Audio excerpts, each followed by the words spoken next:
Assalamualaikum warahmatullahi wabarakatuh. Perkenalkan, kami dari kelas 04S AKP 015 akan membahas materi pertemuan ke-21 mengenai anggaran perusahaan dagang. Baik, langsung saja ke pembahasan materi yang pertama, yaitu mengenai definisi anggaran perusahaan dagang. Definisi anggaran perusahaan dagang adalah perusahaan yang membeli barang untuk dijual tanpa mengubah bentuk barang yang dibeli tersebut.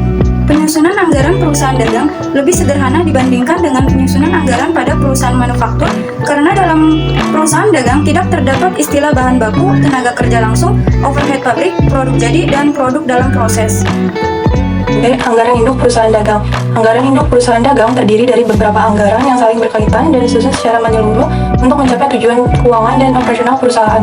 Anggaran induk ini mencakup berbagai komponen yang bersama-sama memberikan gambaran lengkap mengenai rencana keuangan perusahaan untuk periode tertentu. Komponen anggaran induk perusahaan dagang. Yang pertama ada anggaran penjualan. Anggaran penjualan adalah rencana tertulis yang dinyatakan dalam angka dari produk yang akan dijual perusahaan pada periode tertentu. Kegiatan penjualan memegang peranan penting dalam meningkatkan penjualan.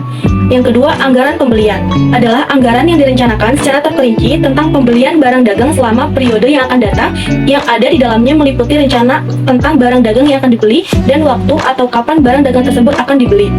Dan yang ketiga ada anggaran biaya operasional. Semua rencana pengeluaran yang berkaitan dengan distribusi dan penjualan produk perusahaan serta pengeluaran untuk menjalankan roda perusahaan. Yang keempat ada anggaran laporan laba rugi.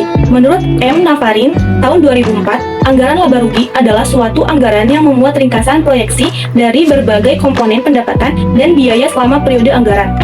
Yang kelima, anggaran kas adalah perencanaan posisi kas dalam jangka waktu tertentu yang terdiri dari dua bagian, yaitu perencanaan penerimaan kas atau aliran kas masuk dan perencanaan pengeluaran kas atau aliran kas keluar. Dan yang terakhir, anggaran neraca. Anggaran neraca adalah anggaran yang menunjuk implikasi berbagai macam anggaran pada elemen-elemen neraca, yaitu aktiva, utang, dan modal tahun yang akan datang. Kesimpulannya, anggaran untuk perusahaan dagang merupakan anggaran yang terdiri dari anggaran operasional dan anggaran keuangan perusahaan dagang. Anggaran perusahaan dagang terdiri dari anggaran penjualan, pembelian, biaya operasional, dan anggaran laba rugi. Sedangkan anggaran keuangan terdiri dari anggaran kas dan anggaran neraca.